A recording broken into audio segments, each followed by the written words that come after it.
Il est l'un des premiers à réagir à l'annonce de la capture de Nicolás Maduro, Gustavo Petro. Le président colombien dénonce une très grave agression militaire contre son voisin et qualifie les actions de Washington d'atteinte à la souveraineté de l'Amérique latine. Alerte générale, ils ont attaqué le Venezuela, ils ont bombardé avec des missiles. L'Organisation des États américains et l'ONU doivent se réunir immédiatement.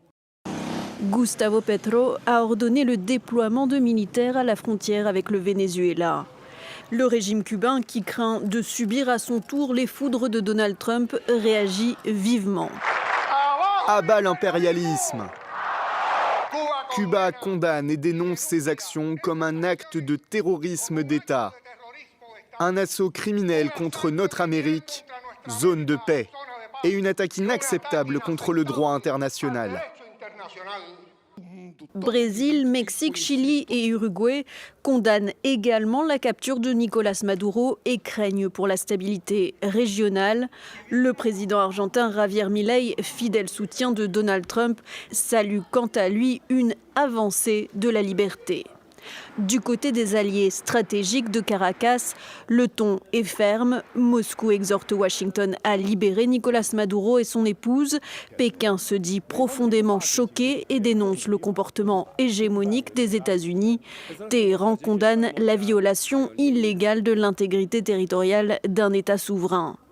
Pour les Européens, la prudence est de mise. La chef de la diplomatie européenne, Kaja Kallas, appelle à la retenue et au respect du droit international. Le président français Emmanuel Macron, qui a mis du temps à réagir, appelle à une transition pacifique menée par Edmundo González Urrutia. Le peuple vénézuélien est aujourd'hui débarrassé de la dictature de Nicolás Maduro et ne peut que s'en réjouir. La transition à venir doit être pacifique, démocratique et respectueuse de la volonté du peuple vénézuélien. Nous souhaitons que le président Edmundo González Urrutia, élu en 2024, puisse assurer au plus vite cette transition.